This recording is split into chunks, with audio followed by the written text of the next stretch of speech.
नमस्कार दोस्तों, कैसे हो आप सभी। स्वागत करते हैं आप सभी केमिस्ट्री जी को इसमें। तो दोस्तों आज से देखिए बिहार डीएलएड एंट्रेंस एग्जाम 2026 के लिए साइंस का एक न्यू प्रैक्टिस सेट शुरू किए हैं, जो बिल्कुल आपके न्यू एग्जाम सिलेबस पर आधारित ये सेट है और ये आपका पीवाईक्यू बेस्ड है, यानी कि प्रीवियस ईयर में जितने भी क्वेश्चन पूछे गए थे उसी के आधार पर ये सेट को तैयार किया गया है। तो आप शुरू से अंत तक इसे पूरा कंप्लीट कीजिएगा और लास्ट में स्कोर भी देखिएगा कितने स्कोर कर पा रहे हैं। तो चलिए शुरू करते हैं। सभी एक बार सेशन को लाइक करके शेयर आप सभी जरूर कर दीजिएगा।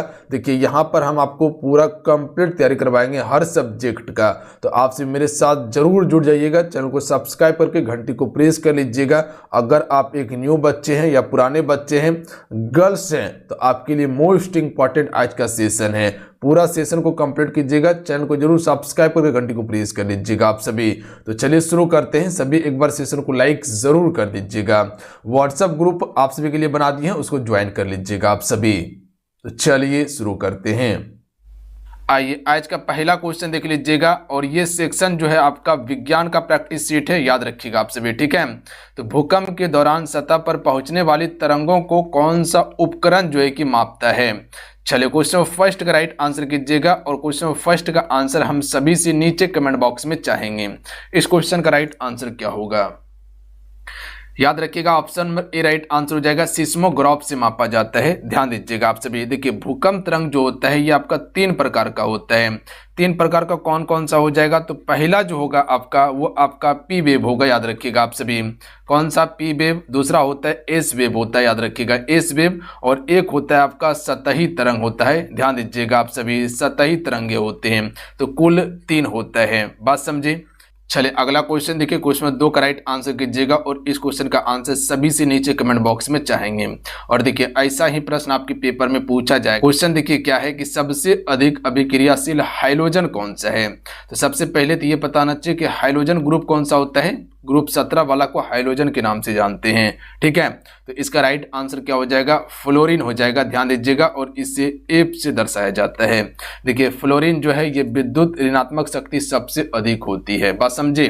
चलिए अगला क्वेश्चन है कि निम्नलिखित में से कौन सा एक जल में घुलनशील विटामिन है। देखिए एक होता है वसा, एक होता है वसा में घुलनशील और एक होता है जल में घुलनशील। जल में जो घुलनशील होता है ये आपको पर डे लेना होता है, जबकि वसा में जो घुलनशील होता है ये पर डे नहीं भी लीजिएगा तो कोई दिक्कत नहीं है।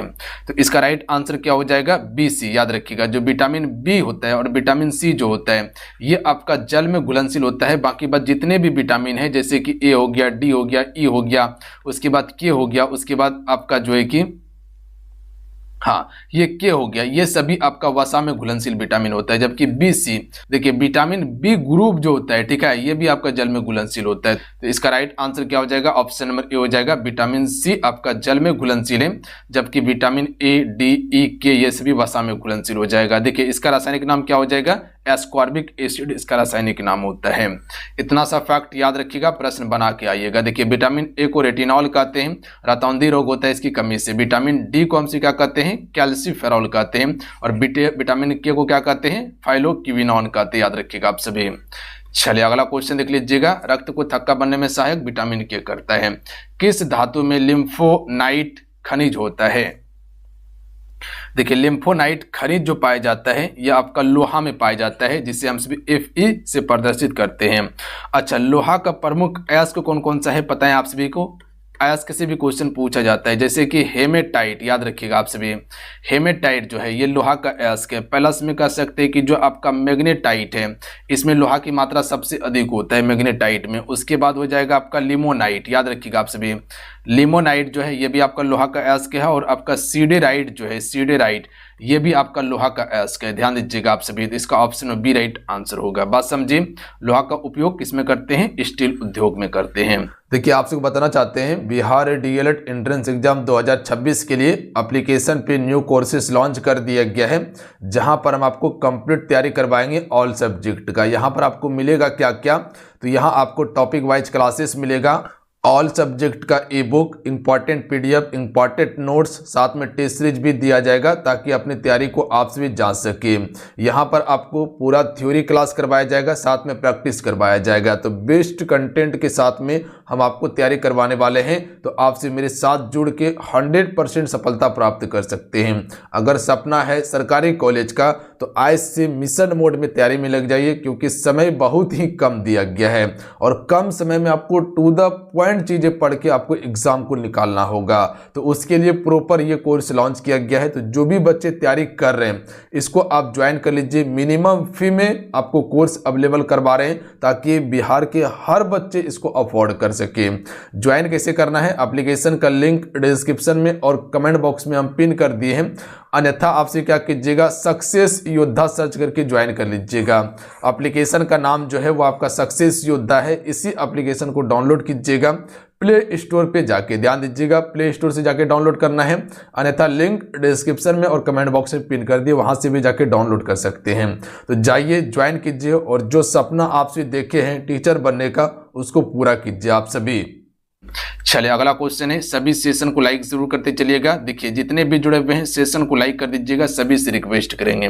क्लास प्रॉपर आपको हम करवाएंगे, बट अपना प्यार आपको देना होगा। अगर हम आपके लिए मेहनत कर रहे हैं ना, तो आपको भी थोड़ा सा सपोर्ट करना होगा। कम से कम अपने दोस्तों में से शेयर जरूर कीजिएगा। जो चैनल पे पहली बार आए हैं चैनल को जरूर सब्सक्राइब कर लीजिएगा। बिल्कुल हम बेहतर कंटेंट के साथ में आपको तैयारी करवाएंगे। जो PYQ है उसी के अकॉर्डिंग सारा चीज आपको देंगे, जो आपके पेपर में डायरेक्ट आ सकता है। अब समय आपके पास कम है, ठीक है, तो टू द पॉइंट चीजें हम कंप्लीट करवा देंगे जो पेपर में डायरेक्ट हिट करेगा। निम्नलिखित में से किस विटामिन में कोबाल्ट होता है? देखिए विटामिन B12 में जो है कोबाल्ट पाया जाता है, इसीलिए इसे हम सभी कोबालामिन कहते हैं। याद रखिएगा आप सभी, कैंसर के उपचार करने के लिए इसका प्रयोग किया जाता है। बात समझे आप सभी, बिल्कुल रक्त निर्माण में भी सहायक होता है आपका ये। चलिए अगला क्वेश्चन है कि स्वर्ण आभूषण की सफाई हेतु कौन सा अम्ल का प्रयोग किया जाता है? देखिए स्वर्ण आभूषण की सफाई के लिए हम सभी उपयोग करते हैं HNO3 अम्ल का उपयोग करते हैं, यानी कि इससे हम सभी नाइट्रिक अम्ल कहते हैं, यानी कि ऑप्शन में ए राइट आंसर होगा। याद रखिएगा आप सभी। और ये आपका एक प्रबल अम्ल होता है जो कह सकते हैं सोना चांदी जैसे चमकने वाली धातु की सफाई किया जाता है या चमकाने में इसको प्रयोग किया जाता है। ठीक है, अगर जंग लग जाता है तो उसको चमकाने के लिए प्रयोग करते हैं। दाब को मापने के लिए किस उपकरण का उपयोग करते हैं? क्या दाब मापी का प्रयोग करते हैं हम सभी? बिल्कुल कह सकते कि भैया जी दाब मापी का ही प्रयोग किया जाता है। तो इसका राइट आंसर क्या हो जाएगा? मैनोमीटर। ठीक है, जिसे हम सभी हिंदी में क्या कहते हैं? दाब मापी कहते हैं। अच्छा, अगर राइट आंसर आप सभी से हम ये पूछे कि बताइए कि वायुमंडलीय दाब को किससे मापते हैं, तो बैरोमीटर से वायुमंडलीय दाब मापा जाता है। तो याद रखिएगा बैरोमीटर से वायुमंडलीय दाब मापते हैं। अच्छा, गैस या कह सकते हैं कि द्रव का दाब तो मैनोमीटर से मापा जाता है। रक्तचाप को किससे मापते हैं? स्फेग्मोमैनोमीटर से मापते हैं। याद रखिएगा आप सभी, स्फेग्मोमैनोमीटर से रक्तचाप को मापा जाता है। बात समझ गए? अगला क्वेश्चन है कि पीलिया की स्थिति में कौन सा अंग प्रभावित होता है? देखिए यहां पर पीलिया की बात किया गया है, ठीक है, तो ये आपका यकृत जिसे हम सभी लीवर कहते हैं, ठीक है, यही आपका प्रभावित हो जाता है पीलिया रोग में। बात समझिए। और लीवर जो है ये शरीर की सबसे बड़ी ग्रंथि होता है, याद रखिएगा। यानी कह सकते हैं कि सबसे बड़ी ग्रंथि कौन सा है आपका? लीवर ही सबसे बड़ी ग्रंथि है। बात समझ गए आपसे, बिल्कुल। और पीलिया जो है ये आपका कह सकते हैं कि लीवर अंग प्रभावित हो जाता है। पीलिया क्या करता है पता है आप सभी को? रक्त में बिलीरुबिन की मात्रा को बढ़ा देता है। क्या करता है? जो बिलीरुबिन होता है इसकी मात्रा को बढ़ाता है ये। और वो पीलिया रोग होने का कारण क्या है? हेपेटाइटिस वायरस हो जाएगा, गंदा पानी या शराब पीने से हो सकता है। चलिए अगला क्वेश्चन देख लीजिएगा। क्वेश्चन नंबर 9 है कि डैश एक साधारण उपकरण है जिसका उपयोग या तो विद्युत परिपथ को वियोजित करने या इसे पूर्ण करने के लिए किया जाता है। तो देखिए यहां पर पूर्ण करने की बात किया गया है, वियोजित यानी कि तोड़ने के लिए और उसे जोड़ने के लिए। तो स्विच का प्रयोग करते हैं हम सभी। स्विच को ऑन कीजिएगा तो विद्युत जलेगा यानी कि बल्ब जलेगा, और ऑफ कर दीजिएगा तो विद्युत क्या हो जाएगा? ऑफ हो जाएगा, यानी कि बल्ब ऑफ हो जाएगा। ठीक है, तो स्विच का काम क्या है? विद्युत धारा को नियंत्रित करने के लिए। याद रखिएगा आप सभी। चलिए अगला क्वेश्चन देख लीजिएगा कि किस माध्यम में ध्वनि सबसे तेज यात्रा करती है। देखिए एक चीज समझिएगा आप सभी, ध्वनि की यहां पर बात किया गया है। तो ध्वनि सबसे ज्यादा जो है ठोस में गमन करती है। याद रखिएगा आप सभी, बात समझिए, ठोस में सबसे अधिक होगा, उसके बाद द्रव में हो जाएगा, उसके बाद गैस में होगा। एक क्वेश्चन पूछा जाता है कि बताइए हमको कि ध्वनि का चाल निर्वात में होता है या निर्वात में गमन करता है। तो निर्वात में ध्वनि नहीं गमन करता, निर्वात में प्रकाश की चाल अधिक होता है, जबकि प्रकाश का चाल ठोस में कम होता है या नहीं के बराबर होता है। चलिए इसका राइट आंसर क्या हो जाता, तो ध्यान दीजिएगा इस्पात इसका राइट आंसर होता है, क्योंकि इस्पात ठोस होता है। चलिए अगला है कि एसबी किसका प्रतीक है। देखिए यहां पर एसबी की बात किया गया है, तो राइट आंसर क्या हो जाएगा, एंटीमनी का हो जाएगा। याद रखिएगा आप सभी, एंटीमनी का करेक्ट आंसर होगा। और एंटीमनी का परमाणु क्रमांक कितना होता है, तो परमाणु क्रमांक इसका 51 होता है, और ये आपका एक उपधातु है एंटीमनी। याद रखिएगा आप सभी, एंटीमनी क्या है, ये आपका एक उपधातु है। बात समझ गए आप सभी। चलिए अगला क्वेश्चन है 12 नंबर है, इसको आप स्टार मार्क याद रखिएगा कि लाल रंग, ठीक है, लाल रंग का उपयोग खतरे के संकेत के रूप में किया जाता है, क्योंकि आप सभी को पता है कि लाल रंग का उपयोग क्यों करते हैं, क्योंकि लाल रंग का तरंगदैर्घ्य सबसे अधिक होता है और परिकिरणन कम होता है, जबकि बैंगनी का परिकिरणन अधिक होता है, तरंगदैर्घ्य कम होता है। तो देखिए जिसका तरंगदैर्घ्य अधिक होगा ना, वो आपको दूर से भी दिखाई देगा, इसीलिए खतरे में लाल रंग का उपयोग किया जाता है। इसका राइट आंसर ऑप्शन में भी हो जाएगा, सिर्फ उल्टा के ऑप्शन दिया गया है। लाल प्रकाश हवा के अनुभव द्वारा कम से कम परिकिरणित होता है, ठीक है, इसका परिकिरणन कम होता है, जबकि तरंगदैर्घ्य अधिक होता है, इसीलिए इसका प्रयोग करते हैं। परिकिरणन अधिक किसका होता है, बैंगनी रंग का। चलिए अगला है कि लेंस की क्षमता किसमें मापी जाती है। तो लेंस की क्षमता को डायोप्टर से मापते हैं, ऑप्शन में ए राइट आंसर हो जाएगा। देखिए अगर अवतल लेंस की बात किया जाए, अवतल लेंस जो होता है इसका क्षमता की बात किया जाए, तो क्षमता क्या होता है इसका पता है आप सभी को, इसका क्षमता जो होता है वो आपका ऋणात्मक होता है। जबकि उत्तल लेंस की बात किया जाए, ठीक है, उत्तल लेंस की अगर बात किया जाए तो इसका क्षमता क्या होता है, धनात्मक होता है। तो ये याद रखिएगा आप सभी। चलिए अगला क्वेश्चन है कि ऑयल ऑफ विट्रियोल जिसे गंधक का अम्ल कहा जाता है, इसका रासायनिक नाम क्या है। तो इसका रासायनिक नाम होता है सल्फ्यूरिक अम्ल होता है, ठीक है, क्या होता है, सल्फ्यूरिक अम्ल। सूत्र अगर पूछा जाए तो याद रखिएगा H2SO4 होता है, क्या होता है, H2SO4 होता है। बैटरिक और उर्वरक में जो है कि हम सभी इसका प्रयोग करते हैं, ठीक है, बैटरिक और उर्वरक में। चलिए अगला क्वेश्चन है कि निम्नलिखित में से कौन सा वनस्पति रेशा नहीं है। देखिए नायलॉन जो है ये आपका वनस्पति रेशा नहीं होगा, याद रखिएगा, जबकि आपका जूट जो होता है, उसके बाद कपास जो होता है, ठीक है, ये सभी जो फ्लैक्स है ये सभी जो है आपका, ये आपका वनस्पति रेशा है, याद रखिएगा, जिसे प्राकृतिक रेशा भी कहा जाता है। जबकि नायलॉन की बात किया जाए तो ये आपका पहला कृत्रिम रेशा था, जो कि कह सकते मानव के द्वारा बनाया गया था। और नायलॉन का उपयोग किसमें होता है, कपड़ा, ब्रश, रस्सी बनाने के लिए प्रयोग करते हैं। चलिए अगला है निम्नलिखित में से कौन स्कॉर्बिक रोग के उपचार में उपयोगी है।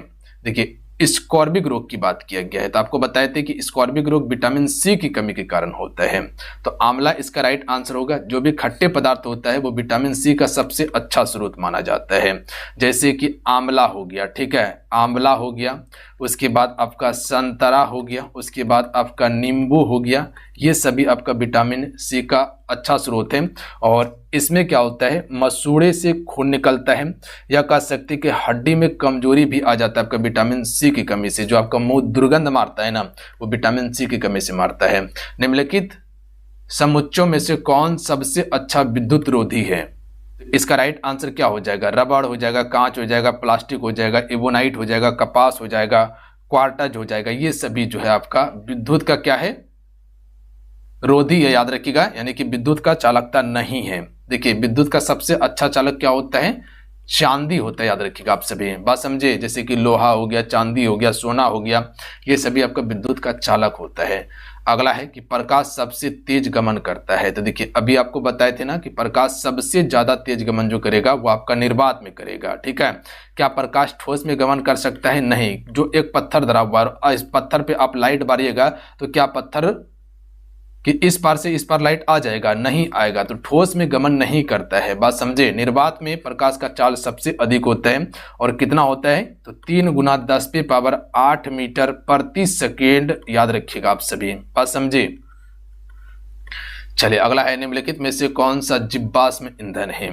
देखिए जीवाश्म ईंधन क्या होता है, कह सकते हैं कि जो लाखों वर्ष पहले जीव जंतुओं के दब जाने के बाद जो ईंधन बना है उसी को जीवाश्म ईंधन कहा जाता है। जैसे कोयला, पेट्रोलियम, प्राकृतिक गैस, ये सभी आपका जीवाश्म ईंधन है। ठीक है, तो इसमें जीवाश्म ईंधन कौन सा है? तो राइट आंसर क्या होगा?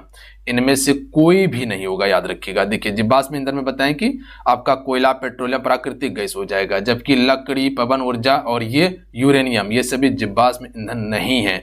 क्या लकड़ी कैसे बना है? पेड़ से बना है, ना कि कुछ लाखों साल पहले जमीन में दब जाने के बाद बना है नहीं, ये सभी आपका जीवाश्म ईंधन नहीं है।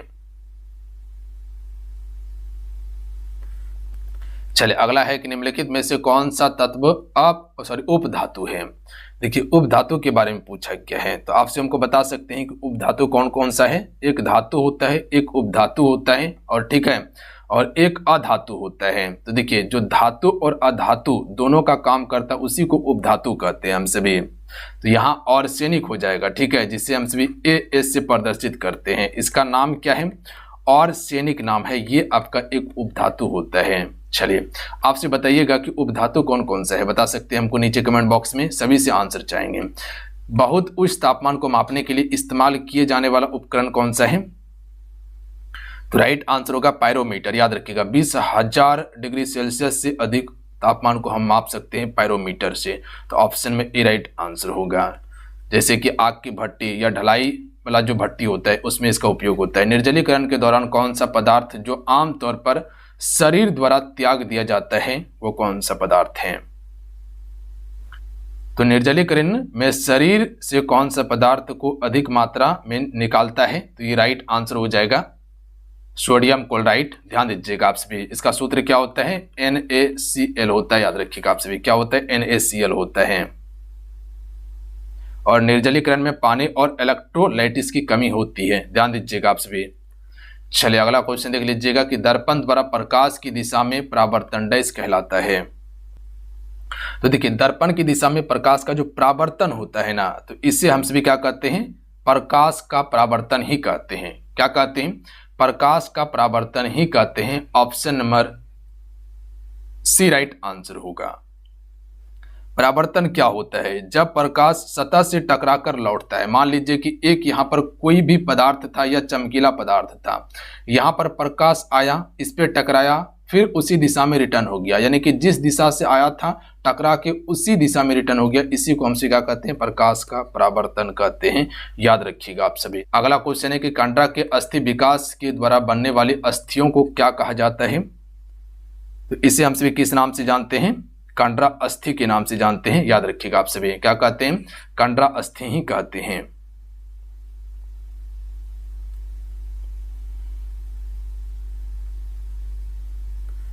चलिए अगला क्वेश्चन देख लीजिएगा। प्रेशर कुकर के हैंडल के लिए बेंकेलाइट का उपयोग करने का मुख्य कारण क्या है? जो बेंकेलाइट आपसे देखते हैं, सॉरी बेकेलाइट है, बेंकेलाइट नहीं, बेकेलाइट है, जो आप काला कलर का देखते हैं प्रेशर कुकर में, जो जिससे हम पकड़ते हैं। क्यों पकड़ते हैं? ताकि हाथ ना चले। तो ये क्या होता है? उष्मा का कुचालक होता है। ठीक है, ऑप्शन में ए राइट आंसर होगा। चलिए अगला है कि प्रति इकाई समय में पूर्ण दोलन की संख्या को डैश कहा जाता है? तो इसे आवृत्ति कहा जाता है। क्या कहा जाता है? आवृत्ति। अगर कोई पेंडुलम 1 सेकेंड में 2 बार झूले तो उसकी आवृत्ति कितना होगा, बता सकते हैं? तो 2 हर्ट्ज ही उसकी आवृत्ति होगा। एक पेंडुलम की घड़ी है, ठीक है, और 1 सेकेंड में कह सकते हैं कि ये 2 बार झूल गया। कितने बार? 2 बार झूल गया, तो इसकी आवृत्ति कितना होगा? 2 हर्ट्ज होगा। अगला क्वेश्चन है कि जीवों में समानता और अंतर से संबंधित विज्ञान को क्या कहते हैं? तो इसे अनुवांशिकी कहा जाता है। याद रखिएगा आप सभी। तो जीवों में समानता और अंतर से संबंधित विज्ञान को अनुवांशिकी कहा जाता है। अनुवांशिकी में गुणसूत्र और वंशागति का अध्ययन किया जाता है। याद रखिएगा आप सभी। अच्छा, ग्रेगर मेंडल को हम सभी किसका जनक कहते हैं? जेनेटिक्स का जनक कहते हैं। ध्यान दीजिएगा आप सभी। अगला है CNG का पूर्ण रूप क्या होता है? कई बार आपको बताए हैं, क्या होता है? कंप्रेस्ड नेचुरल गैस हो जाएगा। ठीक है, तो ऑप्शन नंबर क्या हो जाएगा? सी राइट आंसर हो जाएगा। और CNG मुख्यतः जो होता है वो मीथेन ही होता है। आपका क्या होता है? मीथेन ही होता है। और सूत्र क्या है मीथेन का? CH4 होता है सूत्र इसका। और दिल्ली परिवहन की बात किया जाए तो वहां पर CNG वाला बस और ऑटो अनिवार्य किया गया है। और ये पर्यावरण को कह सकते हैं कि कम नुकसान करता है डीजल और पेट्रोल के मुकाबले। अगला है भौतिक राशि प्रतिबल इकाई क्या है? तो देखिए भौतिक राशि की बात किया जाए, प्रतिबल जो है ये किसकी इकाई है, तो पास्कल, याद रखिएगा आप सभी, क्या हो जाएगा, पास्कल हो जाएगा। बात समझे।